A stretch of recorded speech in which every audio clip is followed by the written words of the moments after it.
This is Interior Integration for Catholics, and it is great that you can join me today.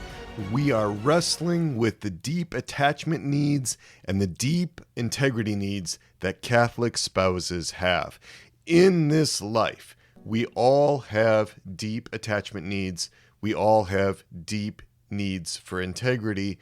We struggle with those deep attachment needs. We struggle with those deep integrity needs, whether we realize it or not. And some of those needs are unmet. This causes us difficulties, this causes us suffering, this causes us tension in our important relationships. Those unmet needs are part of being human in our fallen world. And how we choose to handle those attachment needs, how we decide to handle those integrity needs, that really determines how well our close relationships, and especially our marriages, how well those relationships go. How the husband chooses to address his attachment needs, his integrity needs, will have a huge impact on his relationship with his wife. How the wife chooses to address her attachment needs and her integrity needs will have a huge impact on her relationship with her husband. Meeting these attachment needs, meeting these integrity needs well is foundational. It's essential for you to have a psychologically sound, a psychologically solid marriage relationship. So today, in episode 62 of Interior Integration for Catholics, which is released on April 5th, 2021, it's the 6th in our sub-series on sexuality and Catholic marriages, we're titling it Unmet Attachment Needs, Unmet Integrity Needs. We're not just going to lay out the definitions of our terms. What are attachment needs, Dr. Peter? What are integrity needs? We're not just going to answer those questions. We're not just going to discuss how those needs impact the rest of the marriage relationship. No, wait, we're going to get into a lot more. We're going to dive into how do you engage with these needs constructively? How do you start on a course of action to really meet those deep attachment needs, those deep integrity needs? So stay with me until the end. We're going to get into some specific recommendations for beginning a program to have your set of attachment needs and integrity needs met. This is such an important area that we're going to spend some time on it, more than just this one podcast. So you're going to see these themes coming up over the next 2 or 3 podcasts. I am Catholic psychologist Peter Malinowski.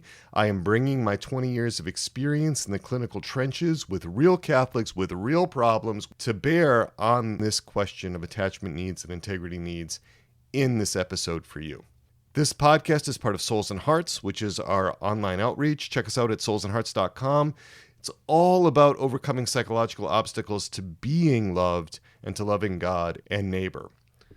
Now, each episode that I do stands on its own, so there's no need to review if you don't want to. So if you're just jumping in here, that's great. I do review from time to time because reviewing helps with spiral learning. It helps us to retain what we're learning. And because this podcast is programmatic, episodes do build on each other. We're not just doing little isolated sound bites of information, just odd assorted nuggets. No, this is meant to be a program in your Catholic human formation to help you focus inward on your interior integration, to help you bring together the different parts of yourself into unity and harmony in the natural realm. So let's do a quick rewind here just to catch you all up to date. Now, I introduced the model of a Catholic canopied marriage bed to represent the sexual life of a married Catholic couple in episode 58. The Catholic canopied marriage bed has these interrelated parts. First of all, the floor, which is a deep, abiding trust in the presence of God and His providence. We started here in episode 59. Then there's 4 legs. These 4 supports hold up the Catholic marriage bed. The 4th leg is internal family systems approaches to understanding myself and my spouse. And we covered this conceptually in episode 60, and then we went over it again with a story of a Catholic couple's marriage problems in their sexual relationship in depth in episode 61. The 3rd leg is understanding my own attachment needs and integrity needs and understanding my spouse's attachment needs and integrity needs. That's what we're focusing on today in this episode, episode 62. The 2nd leg is the wife's commitment to her own interior integration, her own human formation, and leg 1 is the husband's commitment to his own interior integration and his own human formation. We're going to talk a lot about human formation for the husband and the wife in terms of parts and also in terms of these attachment needs and integrity needs that we're discussing today. Just to recap briefly the rest of the marriage bed, the frame and the box spring, that's the firm, unwavering commitment of the husband to his marriage vows and the wife to her marriage vows, separately and independently. The mattress is empathetic attunement. The two pillows are self-acceptance and spouse acceptance. The bottom sheet, which is the fitted sheet, that's the sexual attraction. That's the intensity of the sexual passion. That's the eros. The top sheet is communication between the spouses. The blankets are human warmth and emotional connection. The 4 bedposts that rise up from the corners of the bed are mindset, heart set, body set, and soul set. We'll get into a lot more about what that means in future episodes. And then there's the canopy and the curtains. These protect privacy. There's a sense of propriety with their function, but they can also hide dysfunction, exploitation, or even abuse. Then there's the sham, the bedspread, and the bed skirt, which are used to cover up the real bed and to give an impression of the state of married life to the world. All of these elements in the Catholic canopy marriage bed work together in a dynamic model which can change over time. So we're going to be fleshing that out and exploring that. Some of you have already begun drawing the Catholic canopied marriage bed. This is an opportunity to work on that third leg, which is all about these deep unmet needs. So what is our situation here? All right, we need to get into definitions. So this is definition time. We all have attachment needs and we all have integrity needs. And it's hard to find good definitions or summaries of those needs. So I'm going to give you my definitions. These are the ones that I've come up with based on my reading and my experience in this area, drawing from a lot of different sources. So attachment needs are the needs that a child has for a deep and enduring emotional and relational bond with a caregiver, usually a parent, who provides a felt sense of closeness, security, understanding, reassurance in times of trouble, affection, warmth, and a sense that someone is really looking out for my best interests. Right? Those are attachment needs. The needs that a child has for a deep and enduring emotional and relational bond with mom or with dad. Integrity needs, what are those? So I'm drawing from self-psychology here, primarily Heinz Kohut. And these are the needs that a child has for a sense of identity. Integrity in identity. And they have the following features. So these needs are a separate existence from others, that I exist in my own right as a separate person, that I have boundaries, and that my identity is therefore bounded and separate from others. I have needs that my identity be stable over time and stable across different situations, needs for a regulated self, and that my identity be integrated, that there be coherent interconnections inside me among aspects of my experience. So there's this sense of self-cohesion. Another need in this area of integrity is that I be active, that I have agency, that I can function effectively in the world. And the last one is that I'm good, that I'm ontologically or good in my essence, and thus I have intrinsic value and worth apart from others' changing opinions of me. Right? So attachment needs have a lot to do with relationship, our human attachments, our connections. Integrity needs have to do with our essential identity, who we are as a person.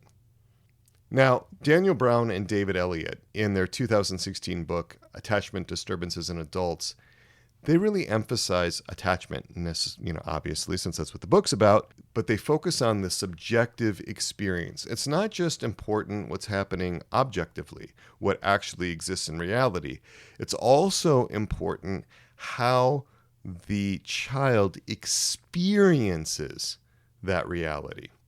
So when they talk about the 5 conditions for secure attachment, it's not just about what's really going on, it's about what the subjective experience of the child is. So the first condition is that the child have a felt sense of safety and protection, a deep sense of security that the child feels in his or her bones. It's not just being safe, it's also feeling safe. And the failure of protection from parents is harder to integrate into the life narrative, harder to make sense of than even abuse, right? This failure to be protected is absolutely devastating to children. So this need for protection is absolutely fundamental. Parents need to be protective, but not overprotective, because overprotecting children actually leaves them vulnerable to all kinds of problems in the future, because they're less able to handle the experience of struggle and trials and failures and things like that. So that first condition is a felt sense of safety and protection. Second condition is feeling seen and known and heard and understood. This sense of felt attunement. So it's not just that the parent is attuning to the child, it's that the child realizes and experiences that attunement. So parents, you just can't be aware, but you have to have also the capacity to respond to the child in helpful ways that convey that understanding. So sometimes you get these examples in families where mom says to the child, "Oh yes, dad loves you, but he just doesn't know how to show it." Well, that's not good enough. It's not enough that dad has good intentions and that dad understands his son. That understanding and those intentions have to be manifested in real behaviors that are attuned to the son, that the son can pick up. It's really important. And how do we do that? Well, we need to be able to recognize not only the child's immediate behavior, but also the child's state of mind, the inner experience of the child. We need to be able to enter into the child's phenomenological world, to be able to put ourselves in the child's shoes. And we also have to recognize where our child's developmental capacities are. Let me give you an example of misreading children's developmental capacities. I see this a lot where good-hearted parents, well-meaning parents, are trying to get their 2-year-olds to share their toys on a play date. Well, developmentally, 2-year-olds are all about, I have, therefore I am. Right? They're all about defining themselves in terms of their possessions. It's not that they're being selfish. They're not old enough. They haven't reached the age of reason. They're not able to be the classic definition of selfish. They are holding on to what they're holding on to in order to preserve a sense of identity. And if mom or dad forces the toys out of their hands and gives them to another person, it's like really painful for these kids. And it's, again, not because they're engaged in morally problematic behavior. They're 2 years old. We want to make sure that what we're doing is also developmentally attuned. All right, that's the second one. Feeling seen and known, the child feeling seen, known, heard, and understood. The third is to have felt comfort and reassurance. It's not just the actions that parents do. It's not just the efforts to reassure, but it's actually being soothed, actually being reassured, the parent actually being helpful with emotional regulation, for example, by calming the fears of the child. And as this is repeatedly provided by a consistent parent, the child gradually develops the inner capacity to self-soothe. So what do we got so far? First one, a felt sense of safety and security. Second one, feeling seen and known and heard and understood. The third is the felt comfort and reassurance. That brings us to the fourth one, and that's to feel valued, delighted in, cherished by the parent. All right, this is when children experience the father having joy, rejoicing in who the child is. Not just in what the child does, right? Not just in the child bringing home good grades or drawing a really pretty picture or something like that, or doing well in sports, but the child's being. That's what the parent is rejoicing in. Delighting in the child's very being is how Brown and Elliott put it. This is when the parent believes in the child's goodness, that the child is precious and worth making sacrifices for because of who the child is. Right, so that's the fourth one, feeling valued, delighted in, cherished by mom and dad. And the fifth one is felt support to becoming the best self. The felt sense that the parent wills and works toward the child's highest good. The parent believes in the child, and this frees the child to be able to explore, to experiment, to discover, and to experience both successes and failures. Donald Winnicott discussed in 1971 how play is the medium for children's self-development. The parent doesn't need the child to fit a particular mold, not to have to conform to some particular parental agenda in order to meet the parent's needs or expectations. No, play and this freedom brings out the uniqueness, the individuality of the child's interests, the child's gifts and talents. And in all of this, the parent is handling the appropriate developmental self-assertion of the child, navigating that well so that the two, the father and the child, or the mother and the child, can be separate individuals, but near and intimate in relationship. All right, so those are the 5 conditions for secure attachment: a felt sense of safety and protection, feeling seen, known, heard, and understood, feeling comforted and reassured, feeling valued and delighted in, cherished by the parent, and felt support from the parent for the child's best self. This is where the parent wills and works towards sacrifices for the child's highest good. It's not just that those things happen in reality, but that also they are conveyed in the mode of the receiver in a way that the child can take them in. I have seen lots of examples of families where there were lots of good intentions from the parents and from the children, but it takes more than good intentions. It's not just the benevolence, it's also the capacity to be able to love.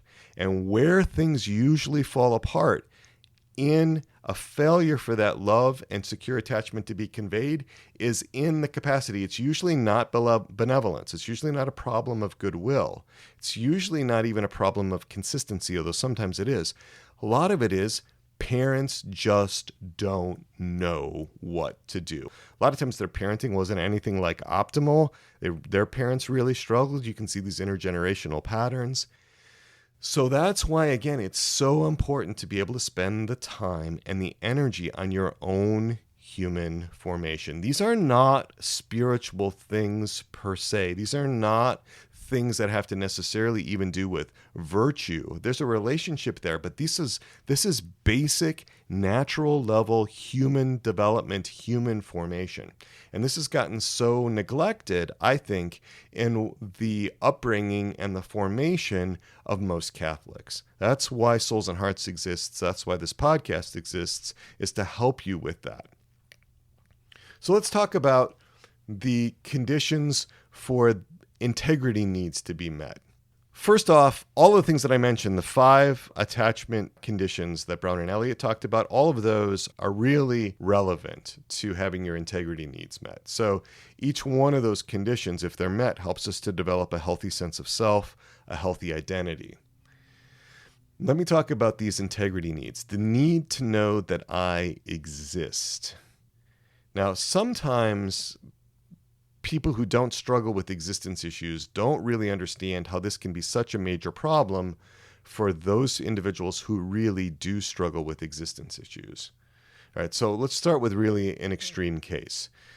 An extreme case would be Cotard's syndrome, which is also known as the walking corpse syndrome. It's not very common in this extreme manifestation, but people who have Cotard's syndrome really believe they're dead. They really believe they are dead. They have come to conclude, based on their internal experience, that they are actually dead and they're like walking corpses.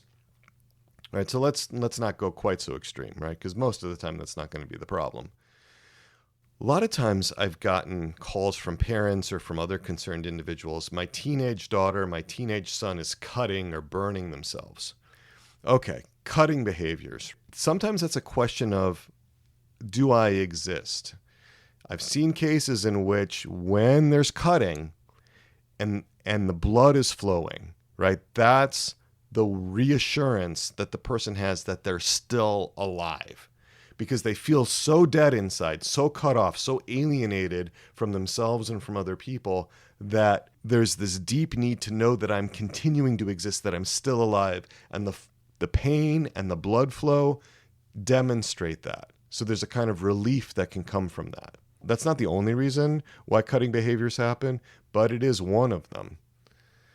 Sexual behaviors, and we'll talk more about this in the next few episodes, but again, orgasm, say from masturbation, can serve the same function. It can be an intense enough physical sensation to break one out of the fog or the doubt about whether one is alive and whether one can still feel things, or whether one is just so numbed out that that's no longer possible. When you're dealing with existence issues, suicide can be a way of seeking a kind of pseudo-integrity. If I feel like I don't really exist, then maybe I shouldn't exist. Maybe I'm being a fraud to go on living physically when I'm psychologically dead or emotionally dead or spiritually dead. So, I don't want people to think that I'm doing okay or think that I'm even alive. I also think this concern about existence is one of the reasons why there are these highly public mass shootings. It's a way of being noticed. It's a way of being identified as a person in someone else's mind. I'm alive, I matter because I did this thing and it was covered by the media and people noticed. I think that's one of the basic reasons why these kinds of things happen. It's not just enough that I exist, but my existence needs to be separate from others. I need to exist in my own right, as a separate person, bounded, having boundaries that define the limits of who I am. You see this in children with running away gestures or behaviors by children. I ran away from home a couple of times, didn't make it very far. It's not an uncommon experience for people in my generation. You can also see it in children who hide, right? Or who spend a lot of time hiding. Sometimes they are really trying to establish that their existence is separate from others. And that's not always unhealthy. Sometimes it's just part of normal play, like we were talking about with Winnicott, practicing different kinds of ways of relating or not relating, right? As one experiments with what it means to be human. But sometimes it can become problematic when it leads to dangerous or unhealthy behaviors. We need to know that our identities are stable over time and across situations, that there's this continuity of who I am. We need to know that we can regulate ourselves, that we have self-control. And initially, of course, we need help from others to learn how to manage the intensity of our emotions, the intensity of our desires. No infant can do that. No toddler can do that without help. So over time, what happens if there's good parenting that's attuned and the attachment needs are met is that there's this capacity to internalize that control and for that to become integrated into who we are. We also have these strong needs for integration, for there to be coherent interconnections inside of us among aspects of our experience, what we might call self-cohesion. And this is so helped by an awareness of our parts, and more than an awareness, an understanding of our parts. It's really important for us to be able to understand ourselves. It's not just enough for us to be understood by others. It's really important for us to understand ourselves. Another condition for integrity is to be able to be active, to have agency, to function effectively in the world, to learn social norms and social graces, to be able to develop our capacities, to be able to develop our talents. We also need to know that we are good, that we're ontologically or essentially good, and that we have intrinsic value and worth apart from others' opinions. And I'm going to argue that I see all the time parts in clients that really are in the role of lepers or outcasts, that have been rejected as unlovable, that have been condemned as unredeemable sinners, like tax collectors. So we want to bring these parts in to an integration within us, relieve them of their burdens that are causing such harm in terms of integration and in terms of identity, and help them to find roles within our lives that are much more fruitful, much more healthy.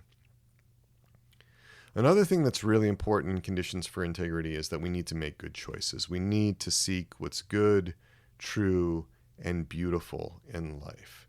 We need to tolerate the suffering that goes on with changing and growing, because this is a hard road. There is a lot of struggle that happens to develop, not just spiritually, but also in the natural realm. I'm reminded at this point of the second stanza of the song The Rose, which was released in November of 1979. Some of us are old enough to remember that, by Bette Midler. And it goes like this. It's the heart afraid of breaking that never learns to dance. It's the dream afraid of waking that never takes the chance. It's the one who won't be taken, who cannot seem to give, and the soul afraid of dying that never learns to live. Right? So we are talking about, taking on this great personal adventure. And I mean that in the fullest sense of the word, this adventure that we're on in terms of our human development. We need to change and grow. We need to try new ways of being or acting, or we are going to shrivel psychologically and emotionally. So this is where we have an opportunity to bring everything together. So we have these attachment needs, we have these integrity needs that I just laid out. We also have parts that I really went into in the last two episodes.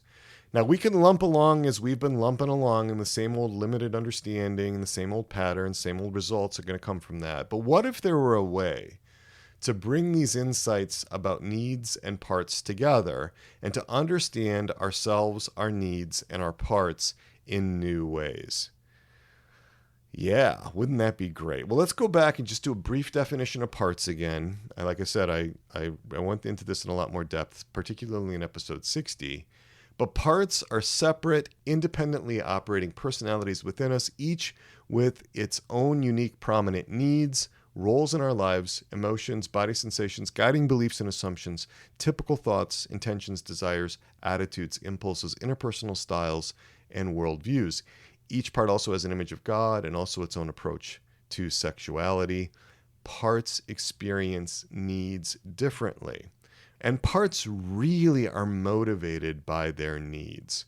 It's the reason why I put needs first, is because the needs that parts have really drive the way parts operate within us. Attachment needs and integrity needs are carried by our parts. Our parts carry our needs. And this helps us to make so much sense out of our experience. For us to be able to recognize the parts within us, and especially the parts within others, helps to bring clarity out of confusion and direction instead of being lost. Because a given part may be in my awareness or maybe unconscious in any given moment, we may or may not be conscious of our attachment needs and integrity needs. The attachment needs and integrity needs that part carries, if that part has been banished from conscious awareness, those aren't going to be available to me in the moment. Parts with their attachment needs and integrity needs may also be activated by external or internal factors. As I mentioned before, parts are on a mission to have their unmet attachment needs and integrity needs met. It's the most important thing for them. Often it's a life and death issue. So that means that they're going to try to get them met in all aspects of life, including in sexual relating. And you heard all about that in episode 61 with the example of Jeff and Joanne and how their parts were working to get their needs met in that sexual encounter that I went into. And that can be a real problem in a Catholic marriage relationship, especially if those needs are really for a father and a mother. As Catholics, we don't just have an earthly father and a mother. As Catholics, our earthly mother and our earthly father are secondary parents. Our primary parents are our spiritual parents, God our Father, Mary our mother. And ultimately, only God can meet our attachment needs and our integrity needs. St. Augustine, in the year 398, when he was in his early 40s, wrote this in his Confessions, quote, "You have made us for yourself, O Lord, and our hearts are restless until they rest in thee." End quote. And why? Because only in God, ultimately, are our attachment needs and integrity needs going to really be met. Period. Full stop. So how do we begin to address these deep unmet needs in a deliberate, reflective way? Right. So I'm going to set some parameters here to help you get oriented into actually entering in to an organized program of working on your own human formation and addressing unmet attachment needs and unmet integrity needs. The first thing is to make time to do this work. This work is going to take time. Many people allocate exactly no time to their human formation. Whatever human formation they get sort of happens haphazardly, without deliberate thought, without deliberate intentionality.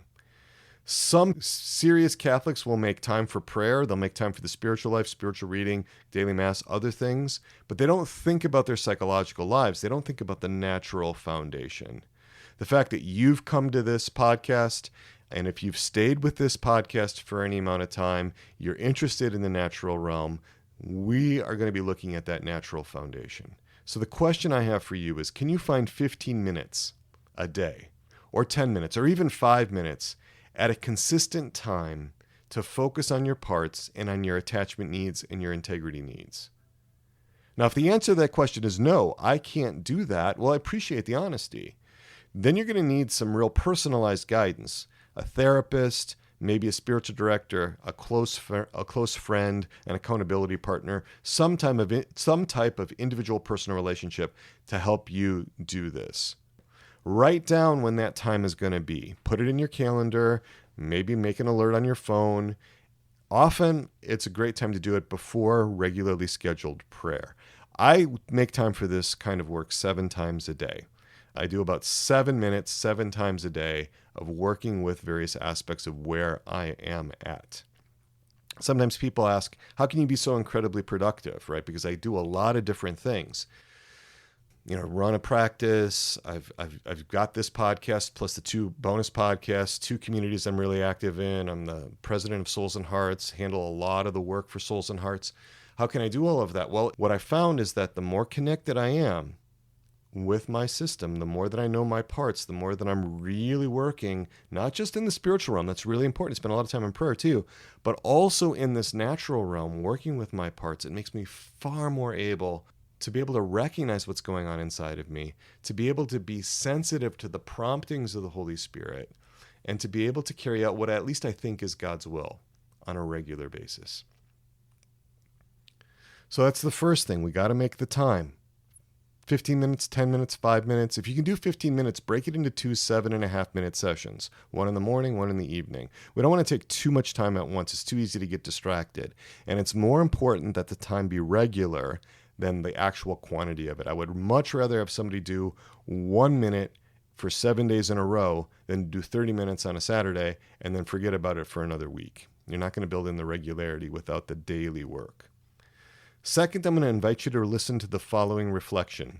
It's only 10 minutes long. This reflection is going to help you get in touch with your needs. We're going to work on taking an inventory of unmet attachment needs and unmet integrity needs. We want to know what your needs are, and we're going to take a part focus on this, which means we're going to look at the different needs that different parts carry. No part carries all the needs, right? Those needs are distributed among different parts within you. Now, if that seems like too much, if there's a huge reaction to that, or if, in the exercise you're getting kind of triggered and so forth, or leaving your zone of tolerance, getting hypo-aroused or hyper-aroused, fight or flight, or freeze, then it's going to be really important to have somebody with you on the journey. Again, that's going to probably mean a therapist, to be honest with you. I recommend IFS therapists if they respect the Catholic faith. They don't have to be Catholic, but it's really important that they be respectful of the Catholic faith for those of us that are really serious about living out our vocations and living in such a way that we conform our lives to the truths of the Catholic Church. You can go to the ifs-institute.com, and there's a button there that's about finding a practitioner of IFS, and you can look by your geographical location. There's also a free course on Souls and Hearts called The Catholic's Guide to Choosing a Therapist. So if you need a therapist, I'm going to really invite you to look at those resources. First thing, make time. Second, listen to the reflection, which is coming up. And the third is going to be sharing what you found with someone you trust. Maybe you need to make a list of people that you could share this kind of thing with. If you don't have somebody that you trust with this kind of material, reflect on that. Where can you find that person? Again, that might mean a therapist if there's no one in your life that you can take this kind of thing to. The fourth thing, and this is an optional one, this may be more than a lot of you can enter into right now, but the fourth thing that I'm going to invite you to do as an option is to reflect on your spouse's deep unmet attachment needs or their deep unmet integrity needs. Now, that's not going to be necessarily so easy because your spouse may not even know what they are. But as you begin to work with this podcast, you may be able to start reading between the lines of what they say. You might be able to read between the actions, read between what they do to kind of get at what's motivating those things. What kind of deep unmet needs are motivating those kinds of efforts to protect themselves or to seek something that they really, really need. So now the reflection. It's been a while since we've done an experiential exercise. I'm really looking forward to doing one again as part of the main podcast. So I'm just going to invite you to get comfortable. Now, this is not something that you should be doing while you're driving. This is where you need to have some real focus. Or this has to be dedicated time. Shut the phone off. Make sure you've got quiet space. You might have to, if you've got a busy household of kids, you might have to create some time so that, somebody else is in charge of the household. You retreat to the car for a few minutes, right in the garage, doors closed, and, really be able to enter into this, okay?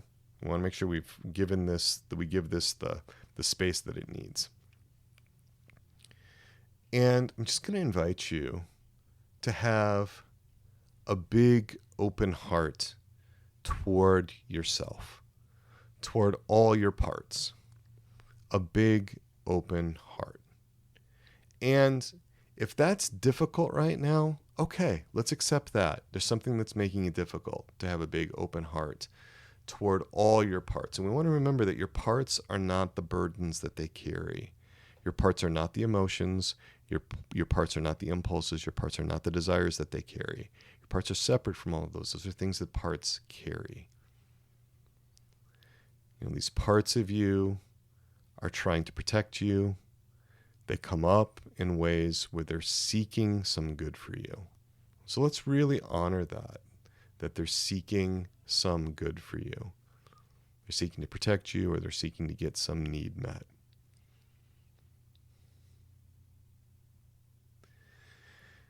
And with that, a lot of appreciation, breathing in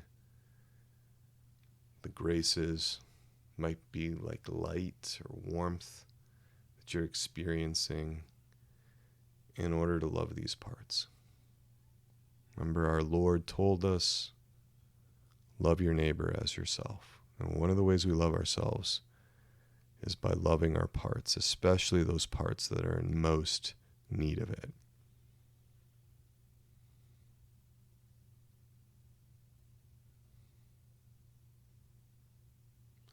Just see if your system will give you the space to get in touch with a part that has a need. It might be an attachment need. It might be an integrity need. It might be some other need that it's struggling with. Remember, a lot of these parts are really young, phenomenologically. They experience themselves as young.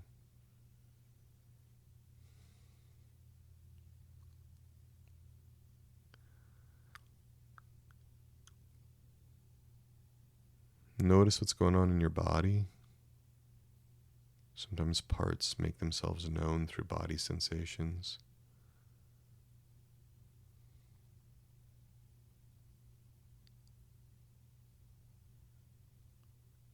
Sometimes parts make themselves known through memories or emotions or desires or impulses. Sometimes through songs, right? That's a common one for me. Sometimes people can see their parts. Others can't. I'm not great at visualizing my parts. But some people can see them.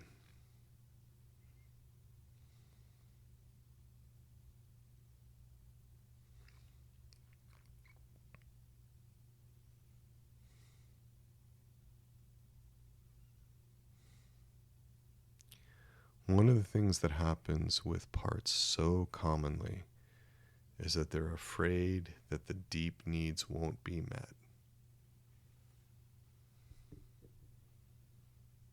And those can be needs for safety and protection, needs to be known, heard, seen, understood, needs to be comforted and reassured, needs to be valued, delighted in, cherished, or needs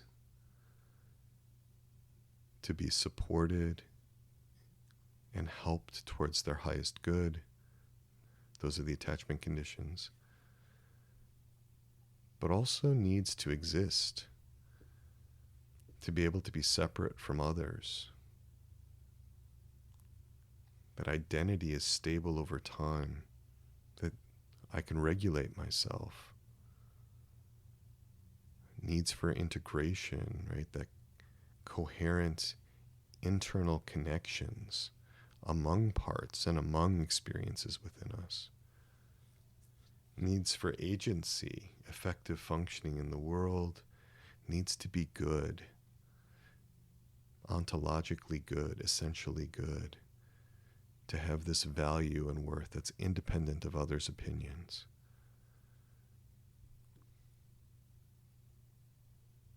Just curious, what of those things resonates with your system?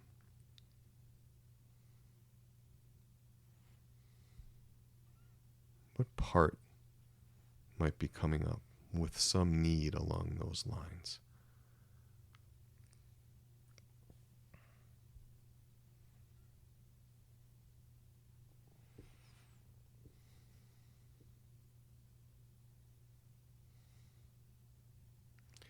The first step in this is just to be able to understand where the parts are, to be able to witness what they struggle with.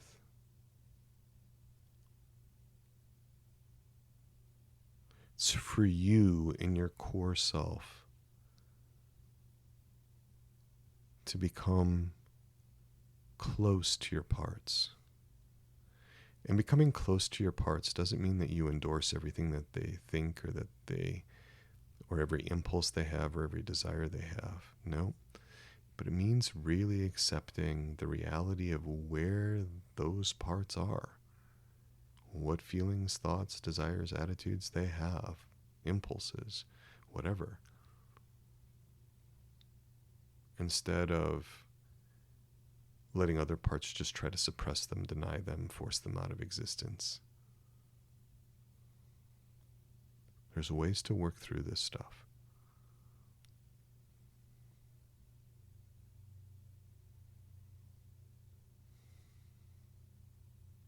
Would it be okay for other parts to let the needs that parts have be known to you more clearly, more directly?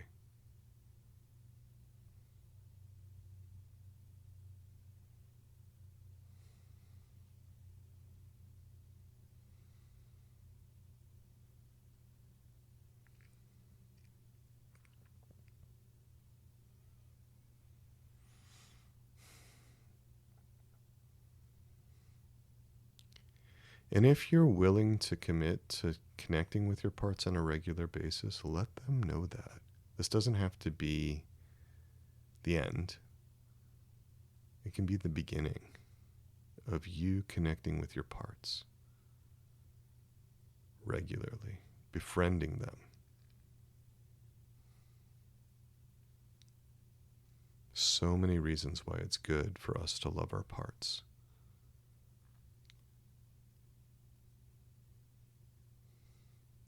And if you're finding that difficult, so interesting, that's really valuable information. If there's a block there to you loving a part of you, it's because of another part. It's because another part doesn't think that's safe enough, or that there's some other reason that that part has for wanting to thwart that relationship.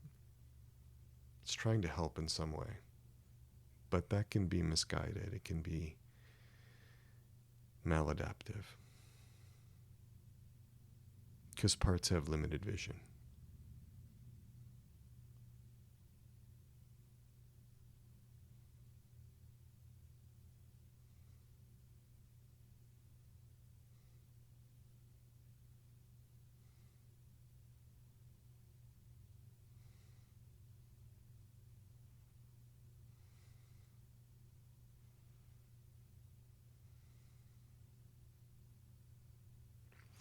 So as we draw this to a close, a lot of appreciation to your parts for being with you, for all their good intentions, for all the efforts that they have gone to the great lengths to try to protect you, keep you safe, have your needs met. Even if there were mistakes along the way, and there usually are by parts, we want to appreciate those parts.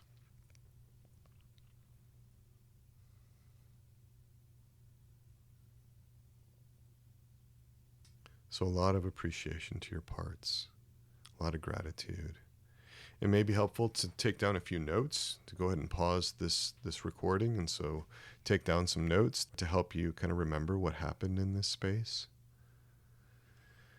And I want to let you know that the next episode, which is going to come out next week, is all about the human formation of the wife and the human formation of the husband in the marriage. And we're going to focus on these attachment needs. We're going to focus on these integrity needs and how they're held by parts.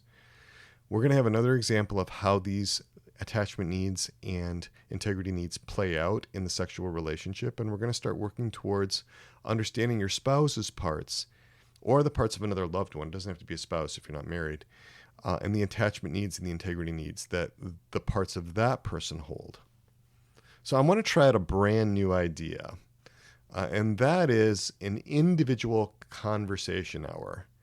So here's what that looks like. I promise you that I will be on my cell phone from 4:30 p.m. to 5:30 p.m. Eastern Time on Tuesday, April 13th, to talk with any of you Interior Integration for Catholics podcast listeners about our episodes. Let's have a conversation.